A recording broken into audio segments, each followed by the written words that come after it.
할렐루야. 서로 축복하십니다. 오늘도 은혜 받고 행복하세요. 오늘이 무슨 날이냐면 승천일입니다. 우리가 잘 기억을 안 하고 계시는데 예수님 부활하신 다음에 40일 동안 이 땅에 계시다가 그것을 자세하게 기록으로 남기신 분이 누가죠. 그래서 사도행전 1장에 보시면은 내가 성령을 받으면 권능을 받고 예루살렘과 유다와 사마리아와 땅끝까지 내 증인이 되리라. 이제 그 말씀을 마치시고 나서 제자들이 보는 앞에서 하늘 위로 올라가시잖아요. 그래서 보좌 우편에 올라가시는데 이제 그 광경을 목격한 제자들이 하늘을 멍하고 보고 있어요. 사실은 벙 찍거죠. 갑자기 하늘 이렇게 쑥 해서 올라가시니까, 그래서 하늘을 바라보고 있을 때 그때 이제 천사가 그들에게 전해준 메시지가 있습니다. 왜 하늘을 바라보고 있느냐? 너희가 본 이 예수는 너희가 본 그대로 다시 이 땅에 오시리라. 그래서 오늘이 그 예수님이 하늘에 올라가신 승천일입니다. 감람산에 가서 보시면은요, 거기 많은 기념 교회당들이 이렇게 세워져 있는데 그 중에 하나가 예수님 승천하신 현장에 승천 그 건물이 그렇게 하나 딱 이렇게 세워져 있습니다. 처음에는 그 건물을 지을 때 이렇게 천정을 지붕을 씌우지 않았습니다. 그래서 하늘이 뻥 하고 뚫리도록, 왜냐하면 거기서 이제 하늘을 보고 여기서 예수님 올라가셨구나 그것을 복성할 수 있도록. 근데 그 뒤에 이제 지금은 지붕은 이렇게 씌워놨고요. 들어가서 보면 거기에 딱 뭐 하나 있느냐면 발자국이 하나 있습니다. 큰 발자국. 그래서 예수님 가시면서 발자국을 남기고 갔다. 전설 따라 삼천리. 그런 건 아니고요. 사람이 참 묘해요. 뭐라도 하나라도 이렇게 좀 그런 것들을 흔적을 찾으려고 하고 거기다 이미지를 집어넣으려고 합니다만은 어쨌든 감람산에 가면 그런 승천 교회당 건물이 있습니다. 오늘 이제 그 사무엘상에서 부부를 우리가 지금 만나고 있죠. 남편의 이름은 나발이고 그 다음에 부인의 이름은 아비가일이고, 이 부부가 참 행복하게 살았을까 불행하게 살았을까 참 궁금하죠. 어느 부부가 사이가 그렇게 별로 좋지 않아요. 근데 이제 아내가 열심히 기도해서 남편을 전도로 해서 처음 교회에 오셨는데, 이상하게도 교회에 딱 갔다 오더니 남편의 모습이 180도로 바뀌어진 거예요. 아내 입장으로서는 너무 감사한 거죠. 도대체 어떻게 남편 혼자 교회를 보냈는데 무슨 설교를 무슨 예배를 어떻게 드렸길래 저 남편이 교회 갔다 와서 이렇게 확 사람이 바꿔줄 수 있느냐고. 그래서 이제 궁금해서 목사님에게 전화를 했습니다. 목사님, 제가 지난주 저 못 가고 제 남편만 어떻게 해서 보냈는데 무슨 설교를 하셨길래 남편이 이렇게 바뀌어졌느냐고. 아, 그래요? 제가 지난주에 다른 설교 안 했어요. 집안에 가시거들랑 원수를 사랑하라고. 그랬더니 그 남편이 그 설교에 은혜 받고, 내 집에 원수가 많으라구나. 그래서 이렇게 사랑을 하게 됐다. 이제 그런 이야기를 하는데, 이 두 부부의 관계가 과연 원만했을까, 아니면 여러 가지 많은 어려움 속에서 한 세상을 살았을까라고 하는 생각을 해보게 됩니다. 보면 문제는 남편이 문제를 만들고 그 문제 수습은 아내가 수습을 합니다. 그런 면에 있어서는 참 좋은 부부의 관계죠. 그래서 이제 나발이 큰 사건을 터뜨렸고요. 그 사건에 아비가일이 이래서는 안 되겠다 싶어서 즉시 행동을 하고, 행동을 할 때에도 굉장히 지혜롭게 합니다. 남편에게 미주알 고주알 전부 다 상의하고 말하지 않습니다. 여러분, 기도하시면서 이 일이 내 가정을 위하고 이 부부의 관계를 위하고 특별히 살리는 일을 위해서는 뭔가 하나님과의 관계 속에서 혼자 결정하고 혼자 기도하고 혼자 행동해야 하는 일이 가끔씩은 있습니다. 여러분, 매일 부부의 관계 속에서 혼자 비밀스럽게, 그것은 부부 관계가 바른 것은 아닙니다. 아비가일이 이 일만은 남편에게 고하지 않았던 거죠. 왜? 만약에 남편에게 상의를 했다면 어떤 결과가 나오리라고 하는 것을 아비가일이 뻔히 알고 있어요. 그래서 말하지 않은 겁니다. 그래서 이제 다윗에게 쫓아와서 엎드려서 다윗이 이 아비가일이 설득하는 그 말 14절부터 31절까지 긴 그 설득을 통해서 다윗의 마음이 녹아집니다. 어디에서 이 아비가일의 말 가운데 어디에서 다윗의 마음이 녹아지게 됐을까? 두 가지라고 말씀을 드렸죠. 첫째는 여호와. 이 단어를 아비가일이 8번 씁니다. 하나님, 하나님, 하나님, 하나님. 이게요, 내 속에 있는 영과 저 사람 속에 있는 영이 서로 하나로 통하면 사람은 녹아집니다. 그래서 이게 가정에서 가장 행복한 가정은 영이 같은 사람끼리 모여 사는 가정이 최고로 행복합니다. 아내와 남편 영이 같고, 자식과 내 영이 같고, 손주와 할아버지 할머니 영이 같고, 그러니까 성령이 역사가 똑같이 역사하는 사람이 모여 있으면 그 공동체는 말하지 않아도 화목하고 따뜻하고 행복합니다. 그러니까 이 아비가일과 다윗이 처음 만났잖아요. 처음 만났음에도 불구하고 다윗 속에 여호와가 있고 아비가일 속에 여호와가 있는 거예요. 그러니까 서로 통한 거예요. 그래서 다윗의 불같은 그 마음이 녹아질 수 있었던 거예요. 늘 우리들의 기도의 제목이 그겁니다. 하나님, 내 자녀 손들 속에 내 영과 자녀들과의 영이 하나가 되게 하여 주옵소서. 특별히 우리 자라나고 있는 미래 세대 그 이야기 많이 하잖아요. 특별히 손자, 손녀들의 영적인 문제를 위해서 기도할 때 하나님, 우리 손자, 손녀들과 할아버지, 할머니 영이 서로 통하게 하여 주옵소서. 그게 굉장히 중요한 기도 제목이거든요. 두 번째로 이 아비가일 이 말에 어디에서 이 다윗이 설득을 당했는가? 바로 당신이 장차 이 나라의 왕이 될 것입니다. 자기 마음을 알아주는 사람을 만나면 그렇게 사람이 행복합니다. 그렇죠? 그러니까 작은 일이라 할지라도, 작은 어떤 행동이라 할지라도 내 마음을 누군가가 알아주는 거예요. 그래서 가끔씩 한 번씩 그런 말을 해야 할 필요가 있습니다. 당신 고마워. 당신 수고해줘서 감사해. 그 말 한마디가 별것 아닌 것처럼 느껴지지만 사실 별겁니다.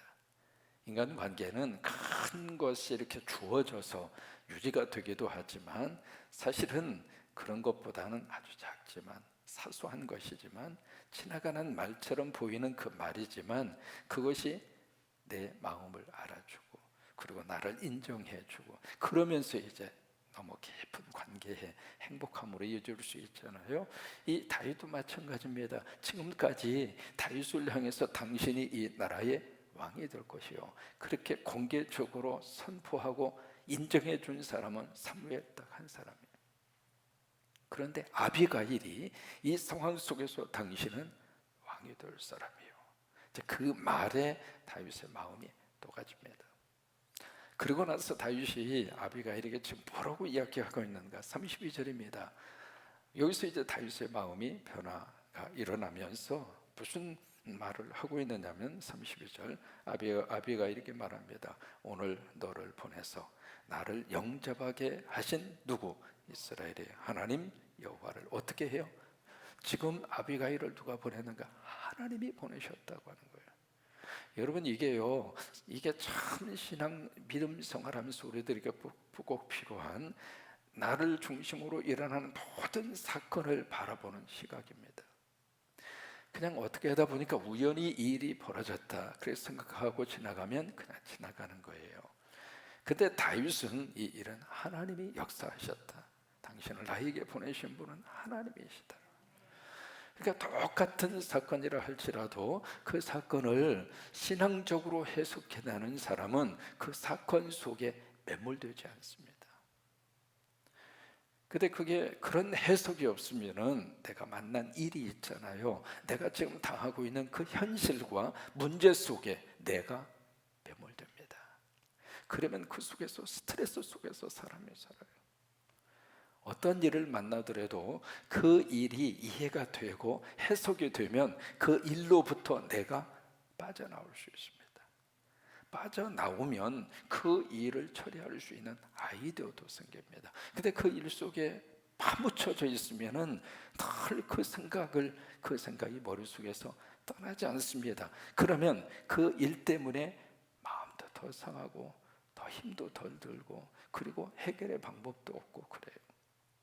다윗은 이 일을 어떻게 해석해냈는가? 당신이 지혜로운 여인이요, 당신의 참 판단을 잘했어, 그렇게 해석한 것이 아니라 당신을 보내신 분은 하나님이요, 그렇게 해석하는 거예요. 우연이라고 생각을 안 한 거죠. 하나님이 보내셔서 나를 지금, 그렇지 않았으면 다윗이 살인사건을 범하죠. 그러면 살인사건을 범했다고 치면 이것이 유대와 이스라엘 전역에 다 퍼질 수밖에 없죠. 나중에 왕이 된다 할지라도 다윗은 오점을 가지고 왕을 할 수밖에 없을 거예요. 근데 그것을 하나님이 막아주셨다고 하는 거예요. 누구를 통해서? 아비가일을 통해서. 그러니까 늘 따라서 한번 해보실까요? 믿음은 해석이다. 그래요. 믿음은 신학적인 해석입니다. 일반적인 해석으로 끝나면 그걸로 끝납니다. 그러나 신앙생활은 끊임없이 신학적으로 해석합니다. 신학적이라는 그 이야기는 끊임없이 우리가 예수 그리스도로 해석하고 하나님으로 해석하고 성령님으로 해석해내는 거예요. 그 일이 나를 힘들게 하든 나를 어렵게 하든 아니면 나를 너무 짓누르는 무거운 돌매와 같은 그런 짐스러운 일이라 할지라도 그것을 신학적으로 해석해 낼 수만 있다면 감당해낼 수 있습니다. 여러분, 그런 일들을 참 지혜롭게 하는 사람들이 바로 누구냐면 장애우들입니다. 또 가정 안에 그런 아이가 태어났다고 여러분 가정을 해보세요. 기대하는 마음으로 애를 기다렸는데 태어난 아기가 장애를 가지고 태어난 아이가 우리의 가정에 하나님께서 선물로 주셨다고 생각해 보세요. 그것을 만약에 신학적으로 해석해내지 않는다면 평생 그 아이 하나로 인하여 모든 가정의 식구들이 불행합니다. 근데 믿음의 가정은 그 사건을 신학적으로 해석해냅니다. 하나님 우리 가정에 담아주신 선물입니다. 이 아이를 너무 사랑해서 우리 가정에 주시지 않으면 이 아이를 끔찍이 사랑하고 믿음으로 길러낼 만한 가정이 어느 가정일까? 하나님이 쭉 찾으시다가 우리 가정에 보내셨다. 이 아이에게 주시는 하나님의 은사가 무엇일까? 그것을 기도하면서 찾아내서 그 아이가 하나님의 뜻을 위해서 살아갈 수 있도록 부모님들이 옆에서 쫙 지원하고 키워주고, 그런 생각이 어디에서 나오느냐면 그 아이를 바라봤을 때 그 아이를 하나님의 시각으로 보면서 신학적으로 해석해내기 때문에 그런 마음이 생기는 거예요. 너는 잘못된 것이 아니라 정상적인 아이하고 다른 것뿐이다. 너는 너대로 이 세상에서 하나님의 자녀로 살아라. 그 생각으로 그 아이에게 격려하고 그런 마음으로 양육해 낼 수 있는 것은 그런 신학적인 해석의 능력이 필요한 거예요. 다윗은 이렇게 고백을 하면서 33절에 그를 칭찬합니다. 내 지혜를 칭찬할지며 또 내게 복이 있을지로다. 오늘 내가 피를 흘릴 것과 친히 복수하는 것을 내가 막았느니라. 그러면 아비가일이 막았습니까? 아비가일을 통해서 하나님이 막으셨습니까? 그렇게 해석해내는 거예요. 그러면서 34절 말씀에 나를 막아서 너를 해하지 않게 하신 이스라엘 하나님 여호와의 살아계심을 두고 맹세하노니 내가 급히 와서 나를 영접하지 않았더라면. 그러니까 이 상황 자체가 굉장히 급박하게 돌아갔다고 하는 것을 우리에게 보여주고 있습니다. 그래서 이제 35절에 그 가지고 온 것을 받고 서로 같이 그렇게 이제 헤어지는데, 또 다른 한편에서 이 나발을 잘못 불어가지고 엉뚱한 지금 문제를 일으킨 이 나발은 한편 뭘 하고 있는가? 집에서 가보니까 자기가 무슨 왕이나 된 것처럼 완전히 왕과 같은 잔치를 배설하고 먹고 취하고 마시고 그러고 있습니다. 사실 이 나발은 성격은 참 묘합니다. 이게요, 어떤 인물과 인물들 사이에서 묘한 대조 구조를 이루는 경우들이 있습니다. 여기서 진짜 왕은 누구예요? 하나님이 인정하는 왕은 누굽니까? 다윗이잖아요. 그러면 개인 스스로가 지금 내가 여기에서 이 갈멜이라고 하는 이곳에서 왕 노릇을 하고 있는 사람은 누구냐면 나발입니다. 그렇죠? 양하고 염소 벌써 4천 마리나 되고, 그러니까 내가 바로 여기 왕이라고 하는 거예요. 스스로가 왕이 된 사람이 있고 하나님이 왕이 되도록 시킨 사람이 있고 그래요. 이 둘이 지금 같이 대결하고 있는 거예요. 그래서 혼자 자기가 왕이 된 것처럼 그렇게 이제 부어라 마셔라 그렇게 지금 잔치를 벌이고 있는 거예요. 그래서 아비가일이 그 다음 날 술에서 깼을 때 이야기를 합니다. 37절이죠. 같이 있습니다. 아침에 나발이 포도주에서 깬 후에 그의 아내가 그에게 이 일을 말하며, 이 일이 무슨 일일까? 다윗의 그 일이에요. 그 일을 말하며 그가 낙담하여 몸이 돌과 같이 되었더라. 여기 낙담했다는 얘기는 심장마비 걸렸다 그 말이에요.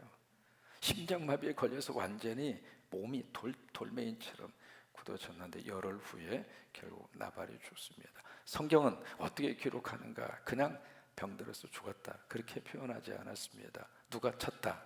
하나님이 쳤다. 그러니까 이 일은 우연히 일어난 일이 아니라 그거예요. 하나님께서 나발이 한 행동에 대해서 하나님께서 징벌하심으로 하나님이 쳐서 나발이 죽었다 그거예요. 근데 이제 그 다음에 무슨 일이 일어나게 되느냐면 나발이 죽었다는 말을 듣고 다윗이 사람을 아비가일에게 보냅니다. 아비가일에게 보내서 아비가일을 그의 아내로 취합니다. 그때가 당신을 아내로 맞이하고 싶소. 그러니까 아비가일이 그 다음에 어떤 태도를 보이느냐면, 우리 생각 같아서는 지금 남편 돌아가신 지가 지금 언제라고, 내가 지금 어떻게 재혼을 하느냐고. 여러분 그게 정상입니까? 아니면 아이고 할렐루야 기다렸습니다 쫓아가는 게 정상입니까? 근데 이 아비가일이 한 번도 튕겨보지도 않아요. 어떤 면에서 좀 섭할 정도로 참, 여기 뭐라고 이야기하느냐면 41절입니다. 41절을 보시면 40절에 그 전달을 받은 다음에 41절에 아비가일이 일어나 몸을 굽혀 얼굴을 땅에 대고 이르되 내 주의 여종은 내 주의 전령들의 발 씻길 종이니이다 하고, 42절에 보시면 아비가일이 급히 일어나서 세상에 남편 죽기만 바라고 있었나? 그런 생각이 들 정도로 이 아비가일이 다윗의 아내로 급히라는 그 단어 속에서 주저하지 않고 다윗의 아내로 받아들이고 다윗의 뒤를 따라갑니다. 여러분 여기서 몇 가지 좀 바라봐야 할 시각이 있습니다. 뭐냐면 성경을 지금 시각으로 읽으시면 오해를 많이 합니다. 21세기 문화와 문명과 가치와 특히 한국이라는 문화의 구조 속에서 성경을 보시면 그렇게밖에는 안 보입니다. 근데 성경은 어떻게 봐야 하는가? 그 당시 시대 속에 들어가서 그 시대의 관점에서 성경을 1차적으로 읽으셔야 돼요. 그래야 성경의 의미를 제대로 파악할 수 있습니다. 그리고 나서 그 성경을 오늘 나의 상황 속으로 적용하고 끌어내야 되는 거예요.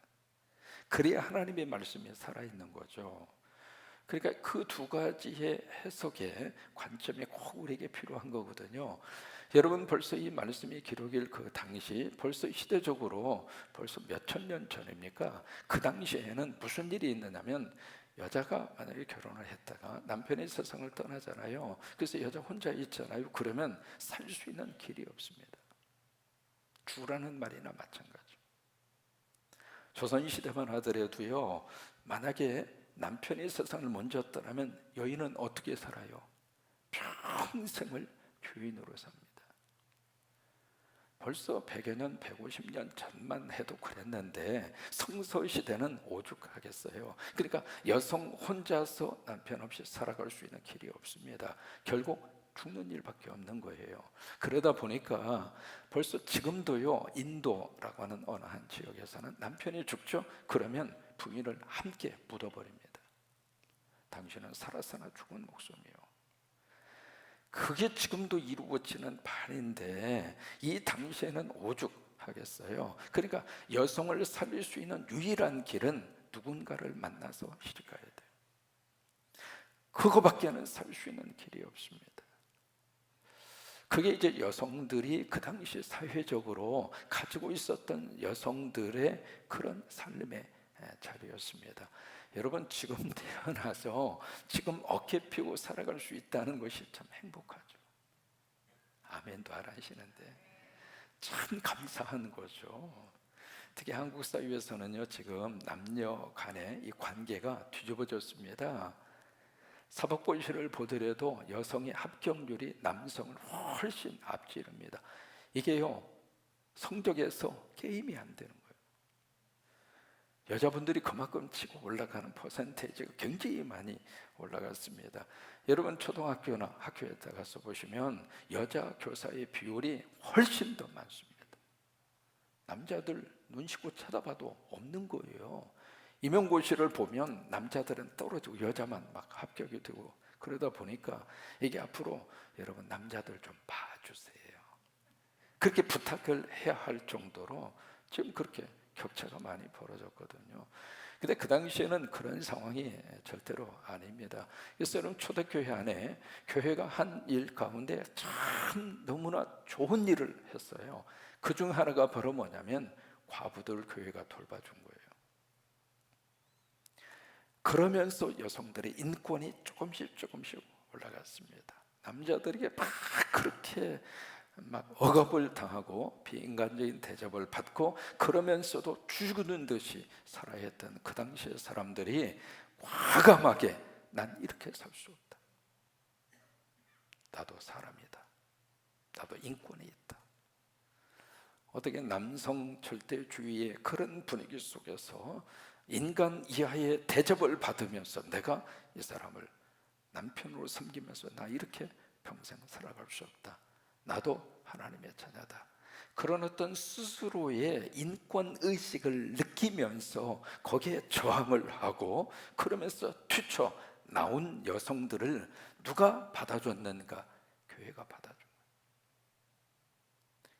그래서 받아줘서 그 당시에는요, 가장 시급한 것이 바로 뭐냐면 먹고 사는 문제예요. 잘 사느냐, 뭐 떵떵거리고 사느냐, 그런 문제가 아닙니다. 몸 하나 의지하고 입에 풀칠할 수 있으면 잘 사는 거예요. 근데 그 일을 누가 해줬는가? 교회가 해준 거예요. 그래서 그분들이 그런 자리에서 용감하게 뛰쳐나와서 교회가 그들을 받아주고, 교회가 그들의 의식주를 해결을 해주고, 그래서 이분들이 교회에 와서 열심으로 기도하고 그리고 전도하고, 그래서 초대교회가 급성장할 수 있는 하나의 좋은 토대를 누가 마련했는가? 그들이 마련을 한 거예요. 그래서 이제 사도행전 6장에 보시면 이 헬라파하고 히브리파 과부들과의 문제가 막 발생을 하잖아요. 그런 배경 속에서 그런 문제들이 발생을 하는 거예요. 또 하나, 이게 하도 그런 여성들이 많다가 보니까 교회가 재정적으로 어려운 거예요. 그래서 뭐라고 말씀을 하시느냐면 참 과부하고 그렇지 않는 과부를 구별을 시킨 거예요. 가족이 있으면 가족들이 돌봐주어라. 교회로 전부 다 맡기지 말고, 그런 일들이 그런 배경 속에서 나오게 된 겁니다. 아비가일이 남편이 죽었습니다. 이제 살 수 있는 길이 없습니다. 아니 목사님, 거기 가축이 그렇게 많은데 그거 가축 참, 그 재산이 얼만데 그거 가지고 살면 되죠? 그건 우리 생각이에요. 그래서 다윗이 아비가일을 거두어 줍니다. 그러니까 아비가일의 입장으로서는 다윗이 너무 고마운 거예요. 여러분, 이해가 되셨습니까? 그런 배경 속에서 이 일이 이렇게 일어나게 됩니다. 다윗은 부인을 몇 명을 데리고 살았느냐면 5명을 부인을 데리고 삽니다. 부인이 5명이었습니다. 첫 번째 부인이 메랍이라고 하는 사람이었고, 그런데 이 부인은요, 같이 결혼 생활을 안 했고 못했습니다. 서로 이제 메랍을 사울이 주기로 약속을 하고 결혼 지참금까지 다 지불을 했는데 딴 남자한테 보내버렸어요. 그리고 두 번째로 사울이 준 사람이 미갈이에요. 그래서 미갈하고는 참 기가 막힌 그런 관계입니다. 그래서 정식으로 결혼을 했거든요. 결혼을 했는데 이 미갈을, 오늘 성경은 마지막 구절이 미갈 이야기를 쓰고 있거든요. 44절에 사울이 그의 딸 다윗의 아내 미갈을 갈림에 사는 라이스의 아들 발대에게 줘버렸어요. 참, 어떻게 이런 일이 일어나요? 나중에 이제 사울이, 이 다윗이 다시 이 미갈을 찾아옵니다. 그러니까 미갈은 참 다윗과의 관계 속에서 굉장히 많은 사연이 많은 그런 사람이에요. 그리고 이제 그 다음 등장하는 사람이 아비가일입니다.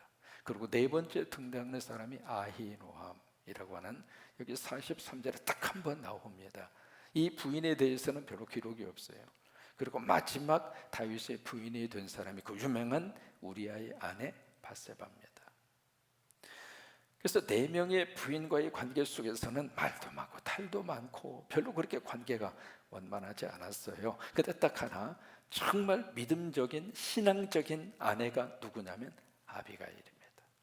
그래서 다윗의 아내 속에서 아비가일이 참 신앙적으로, 그러니까 이게 역사적으로 이렇게 보면은요, 다윗을 하나님의 귀한 사람으로 만들어 가시거든요. 그래서 다윗이 다윗 되게끔 하나님이 그렇게 만들어 가시는 거예요. 그런 과정 속에서 아비가일은 영적으로 다윗이 될 수 있도록 큰 역할을 감당한 거죠. 여러분 모두가 남자분이든 여자분이든 모두가 다 영적으로 아비가일의 놀라운 축복이 임할 수 있게 되기를 주의 이름으로 축원합니다.